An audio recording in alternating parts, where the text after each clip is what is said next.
Que a paz do Senhor esteja com todos.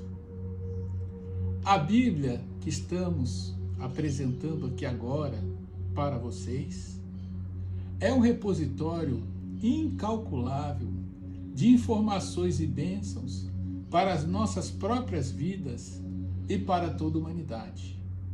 É a mensagem imortal de Deus, consubstanciada em letras, versos, pensamentos e parábolas, para a nossa própria felicidade e bem-estar presentes e futuros.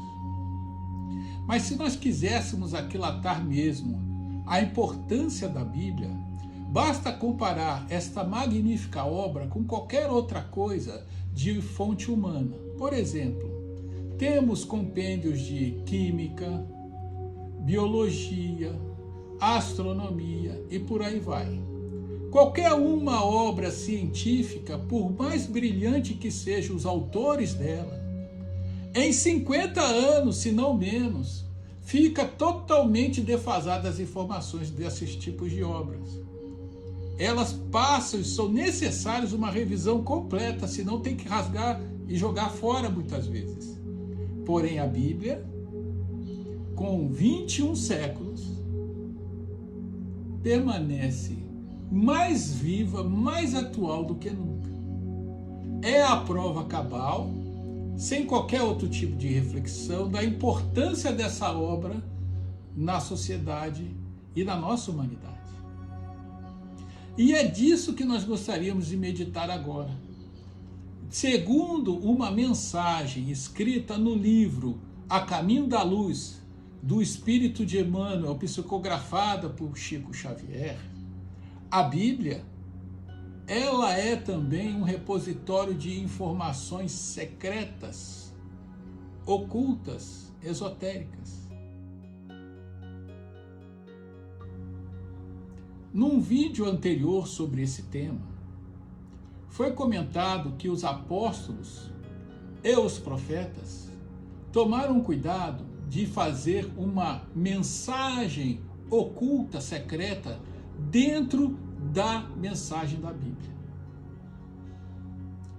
A pergunta que fica para começarmos a nossa conversa de hoje é: por que fizeram isso? Por que essa mensagem oculta e secreta? Ou esotérica, como diz os teósofos? Uma das respostas, nós vamos dar duas aqui. A primeira é que, como a missão de uma mensagem espiritual é perpetuar-se no tempo, resistir às tentações, aos erros e até às maldades dos homens, é feito de forma secreta para que homens maus, indiferentes, inferiores não pudessem agredir, porque não tem aonde atacar a obra, eles não vão enxergar o perigo. E se tentarem mexer, vão mexer de forma errada e não vão acertar onde interessa. Um exemplo que eu gostaria de dar, tem vários na Bíblia, mas um que é muito interessante, que inclusive existe um comentário de um engenheiro e também teósofo, e além de tudo doutor ou doutorando em teologia, Ricardo Lindemann, que foi já presidente da Sociedade Teosófica do Brasil, e nós vamos deixar o link aí para vocês darem uma olhada no que a gente vai comentar agora. Ele fez um estudo sobre a questão da reencarnação, que para nós espiritualistas é tão óbvio e evidente, e a gente olha na Bíblia de cabo a rabo e não vê nada, ou vê muito pouco, é muito estranho. Então ele fez um trabalho, e nesse trabalho, que nós vamos comentar rapidamente, ele conta que no ano 548, aproximadamente, da nossa atual era, havia uma rainha casada com o imperador Justiniano. A rainha se chamava Teodora, ela era muito má, promíscua, e até aquele período havia na Bíblia informações claríssimas sobre a lei de causa e efeito e da reencarnação. Tanto que os cristãos e as pessoas em geral apontavam para Teodora e diziam: você um dia vai encarnar na nossa situação e vai pagar por tudo que você está fazendo. Pois bem, ela, olha só o que ela pediu. Ela pediu para um imperador que adorava ela, o imperador Justiniano, que ele fizesse um concílio para retirar da Bíblia qualquer menção sobre a reencarnação. Olha só, qualquer menção. De maneira que, segundo a Teodora, ela estaria livre das leis da reencarnação quando morresse ou quando fosse para a sua ida. E foi o que aconteceu. Realmente, ela desencarnou. Justiniano, na sua ignorância, no caso do casal, convocou o concílio, seria o segundo concílio de Constantinopla. E não está isso mencionado diretamente no concílio, aí é que eu falo para a gente ir conversar e ver esse vídeo que eu comentei e já apresentamos o link. Ele convocou o concílio para tirar as leis de causa e efeito da reencarnação da Bíblia. E ele fez isso de forma tão cruel que o Papa da época, que era o Papa Silvério, não concordou, foi exilado e morreu de necessidades alimentares.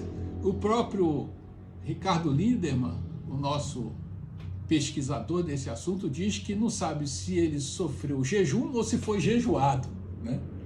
Mas o fato é que ele morreu. O Papa seguinte, que viu que ia tomar o mesmo destino, acabou chancelando, e a partir daquele momento, no ano 553 da era cristã, a Bíblia perdeu as informações importantes sobre a lei de causa e efeito da reencarnação. Mas lembra que existe sempre uma proteção secreta na Bíblia, justamente para evitar esses tipos de adulteração, feita pelo Senhor e instrumentada pelos apóstolos e profetas. Pois bem, eles mexeram, mas não conseguiram tirar dados da reencarnação. Só que é necessário que a pessoa tenha olhos de ver e ouvidos de ouvir, como diz o próprio Senhor. Notem que em Mateus, capítulo 17, versículo 2, tem um retrato completo da reencarnação, claríssima, só que é preciso maturidade espiritual para a gente chegar e dar uma olhada. Que é a aparição de Jesus no Monte Tabor, que rapidamente Jesus se transfigura no monte, está Pedro e João observando, mas Jesus se transfigura no monte, e aí de um lado surge a alma, o espírito luminoso de Moisés, e do outro lado o espírito de Elias. Tanto que, quando os dois apóstolos veem aquela imagem dos três, ele fala para Jesus: Jesus, vamos ter que fazer um tabernáculo para abrigar os dois que estão chegando. Mas logo eles desaparecem e só fica Jesus na cena. E os dois, um dos apóstolos pergunta para Jesus: veja, não era para Elias voltar antes que o Senhor Messias aparecesse?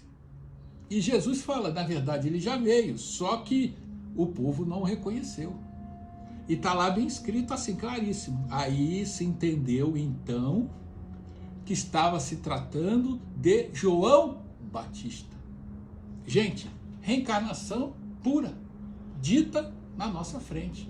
Elias desencarnou 600 anos antes da presença do Cristo na Terra. Moisés, pior, 1500 anos antes. A partir daí já está claro, existe espírito. E é dito que Elias voltou como João Batista na cara da gente. E está lá na Bíblia. Então Elias era João Batista, pronto. Isso prova a existência da reencarnação por si mesmo na Bíblia. E aí foi dado ordem para tirar, mas eles não conseguiram, porque as informações ficam ocultas para aquelas pessoas que não têm nível. Então, quando o nível chega, como nós estamos já 21 séculos, melhor dizendo, do advento do Cristo, já estamos suficientemente maduros para entendermos essa parte. Mas há um outro aspecto também que a gente gostaria de comentar. Não é o ocultismo nas mensagens bíblicas, não se refere só ao ocultamento dos maus diretamente, mas é também para que, quando nós estivéssemos suficientemente maduros, nós pudéssemos beber mais da fonte da vida. Assim como num rio caudaloso, um passarinho chega lá e só bebe um biquinho de água, seres mais desenvolvidos, um camelo, um leão, um camelo bebe 60 litros, um leão bebe 1 litro, e assim por diante, a gente poder nos abastecer mais da fonte que não é apenas informação, é a lei do universo toda. Daqui a milhares de anos, tudo que se conhece de ciência vai estar perdido, mas com certeza o homem estará ainda lendo e pegando muito mais informações dessa mesma fonte que está aqui agora para nós. E desse aspecto é que a gente gostaria de mostrar como tem coisa nesses 21 séculos que tem do advento do Cristo até agora, tem coisas para nós vermos na mensagem da Bíblia e que vai nos dar clareza espiritual mais adiante para entendermos até fenômenos espíritas. É um exemplo que nós vamos dar agora sobre a parábola do mal rico.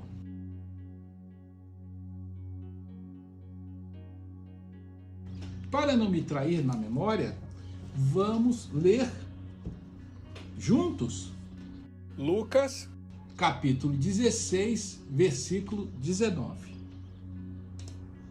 O mal rico e o mendigo Lázaro. Presta atenção, muito importante. Vamos pegar algumas palavras.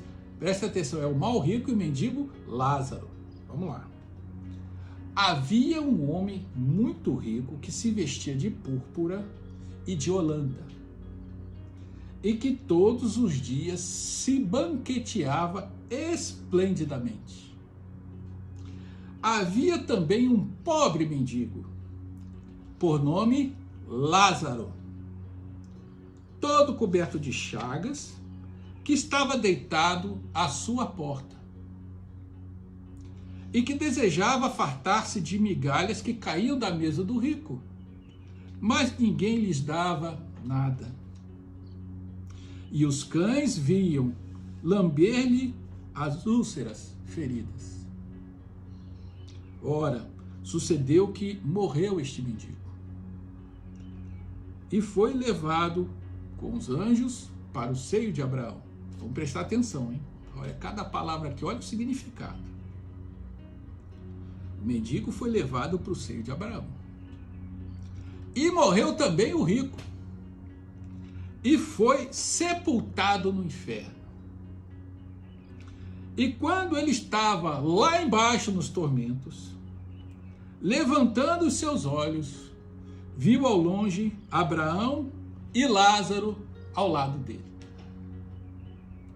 E gritando, o rico disse: Pai Abraão, compadece-te de mim.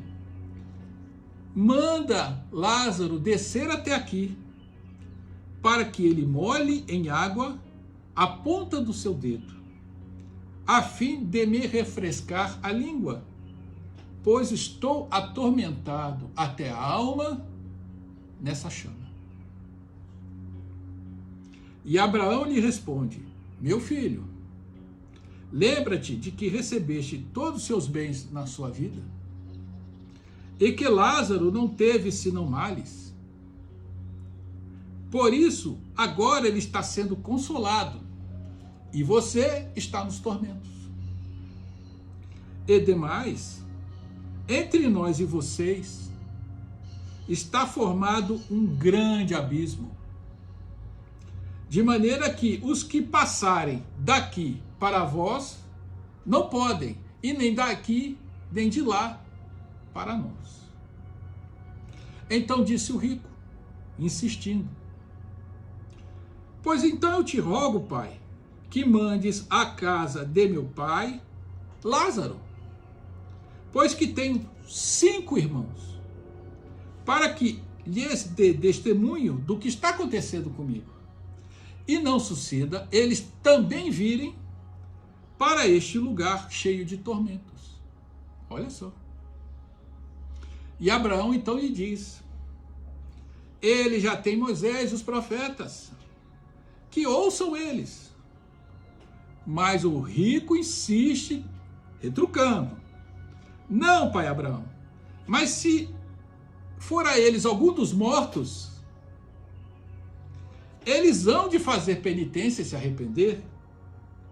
Porém, Abraão responde, encerrando a conversa: se eles não dão ouvido a Moisés e aos profetas, tampouco se deixarão persuadir por Lázaro, mesmo que ressuscite dos mortos.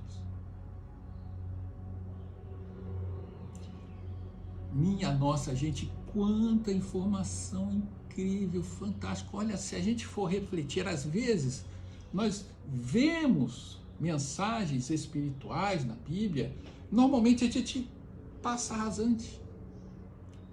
E o desafio que nós vamos ter agora é mergulhar na mensagem, para beber da fonte, não em quantidade, mas em qualidade. Olha quanta coisa a gente vai descobrir. Primeira coisa, notaram que Jesus deu nome ao pobre, o nome Lázaro. Gente, tem 40 parábolas feitas por Jesus na Bíblia, no Novo Testamento.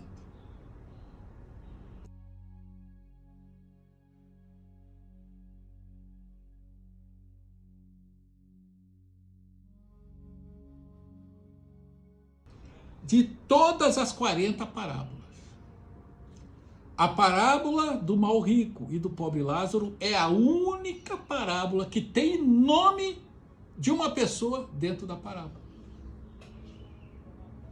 Já é um indício claro.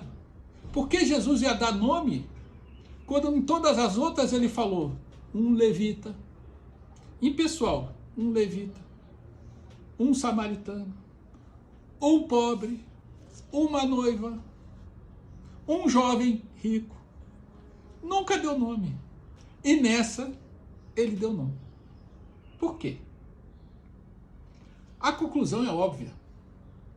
É porque Lázaro não tem só nome, mas sobrenome. Esta história é uma história real, de uma realidade espiritual, de um rico e do Lázaro pobre. Jesus toma cuidado até de não dar nome ao rico, para não constrangê-lo, claro. Mas deu nome ao, vamos dizer, protagonista, que é Lázaro, que desencarnou, e de uma forma pictórica, claro, Jesus teve que traduzir isso para a realidade da época, contou a primeira história espírita da humanidade. 19 séculos antes dos livros Céu e Inferno, que conta a saga de espíritos desencarnados, como acontece com o rico, com o pobre, etc. 20 séculos antes do livro Nosso Lar, que conta a saga de André Luiz, Jesus fez o relato da saga de um espírito desencarnado e de outro que desencarna também em seguida, e a relação entre os dois, extremamente parecida com o que está na parte 2 do livro Céu e Inferno, de Allan Kardec, que conta lá o caso dos espíritos felizes, infelizes, etc. É o extrato daquilo ali, mas só que com 18 séculos, 19 séculos de antecedência. Não é fantástico? Então foi fato. A gente pode concluir que é uma senha para dizer isso aqui aconteceu. Não é verdade? Incrível, né? Houve mesmo esta saga espiritual desse ser. Mas tem mais coisa. Não é só isso. Isso é que é mais bacana. Tem muito mais coisa. O que o rico estava fazendo? O que o rico fez na vida? Ele cuidava bem de si. Não é verdade? Ele tinha o dinheiro dele e gozava com o dinheiro dele. Não consta que ele fez mal ao pobre. Ele não fez mal nenhum. Ele seria muito bem uma pessoa bem posta na sociedade, uma pessoa com recursos e que goza a vida em seu próprio proveito. Se este rico fosse visto hoje em dia, nós íamos ver, essa pessoa é uma pessoa comum. Não consta que o mau rico foi ladrão. Não consta que o mal rico foi corrupto ou que fez qualquer crime perante a sociedade mesmo de hoje. Qual foi o crime do rico? Não ter feito nada. Omissão de socorro. Coisa que hoje os abastados e ricos de hoje continuam cometendo. Muito pouco é comentado sobre esse aspecto do pecado. Normalmente, nós vemos o pecado na ação má.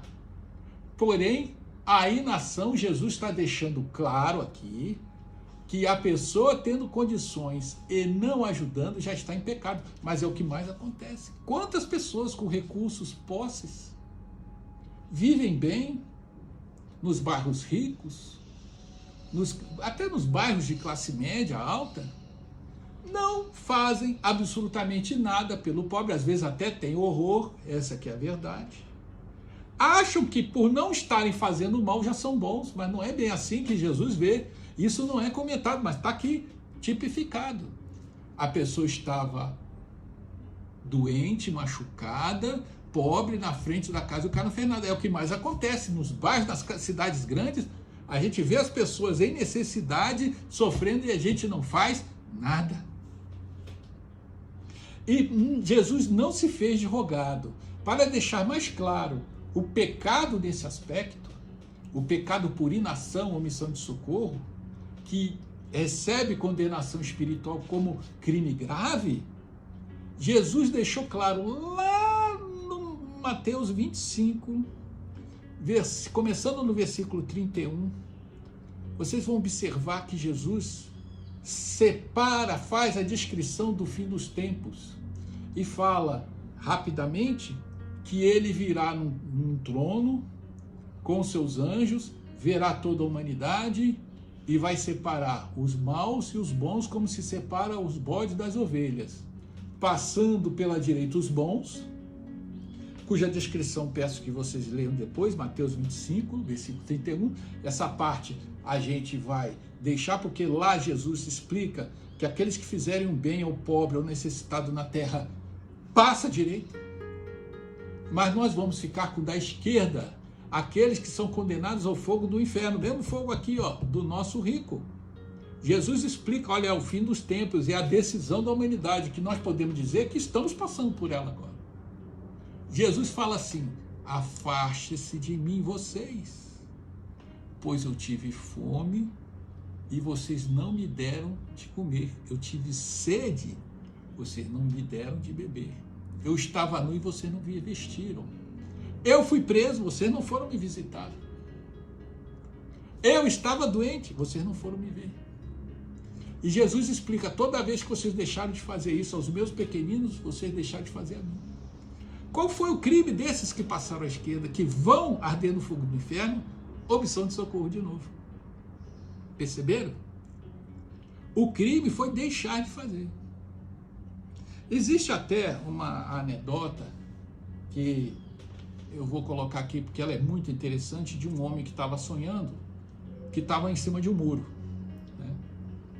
E aí ele olhava para a direita, tinha um anjo dizendo para ele vir para o lado de cá do muro, para vir para a direita. E do outro lado tinha o diabo. E o diabo falando, nada. O diabo não falava nada.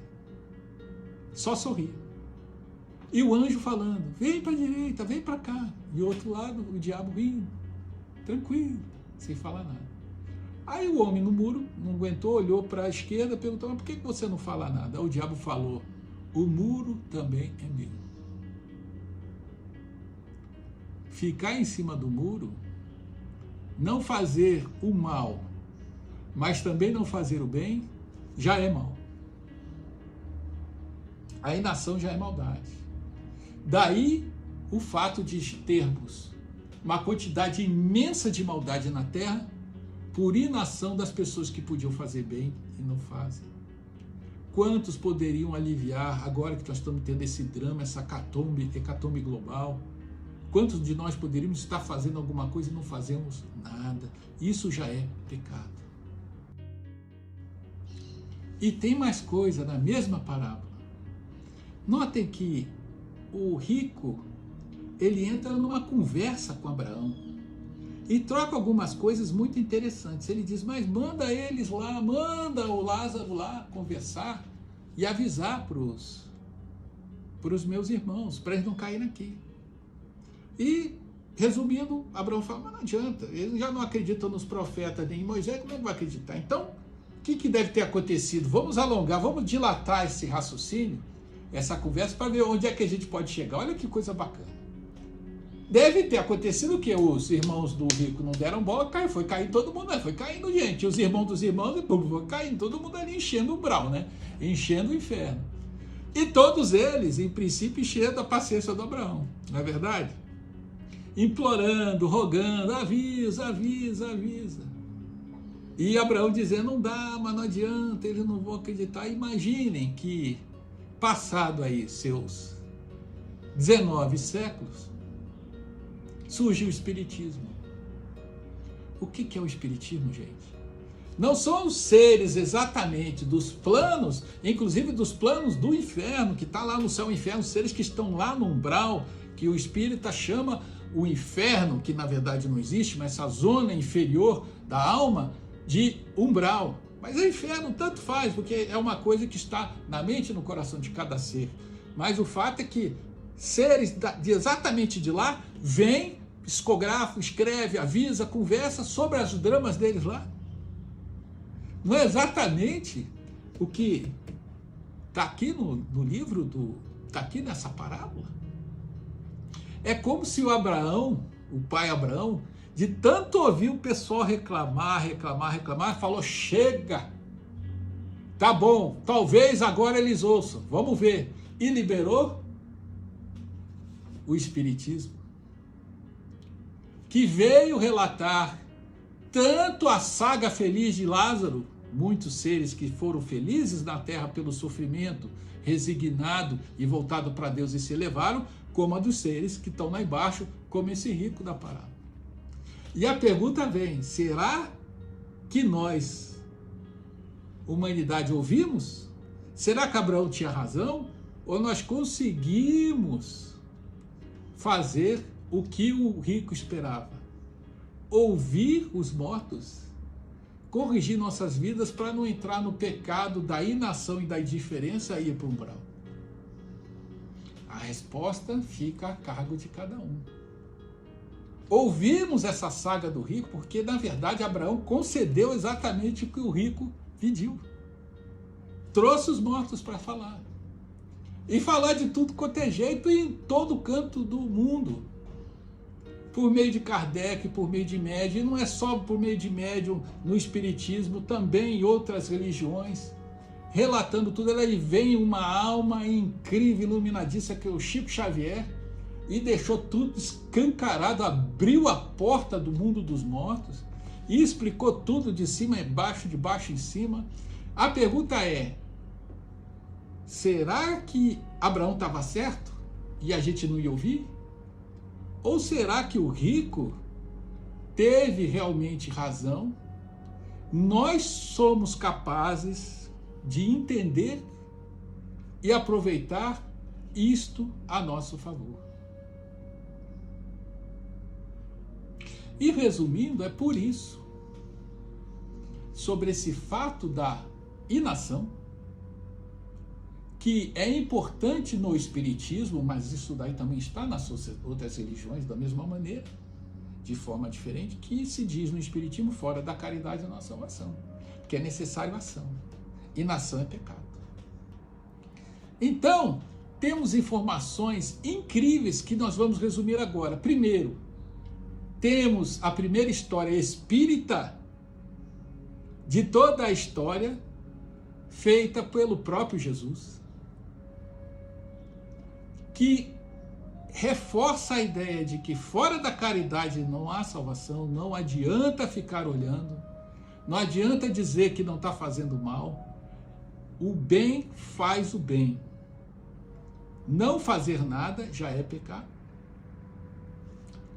E que a conversa de Abraão com o rico, lá no planos espirituais, de forma pictórica, desembocou no espiritismo que é a concretização do pedido secular dos ricos da história, que por piedade dos que estão na terra, Abraão ouviu e permitiu, vamos assim dizer, que os mortos falassem, relatassem os dramas lá do outro lado, para a gente entender que quem não faz vai para um lado e quem faz vai para o outro. Incrível, não é? E com isso nós terminamos a nossa reflexão. Gostaríamos que vocês, dentro do que acharem interessante, dessem os seus comentários para que enriquecer esse trabalho e nós juntos aprender mais sobre a mensagem do Senhor na Terra. Que a paz do Senhor esteja com todos. Muito obrigado.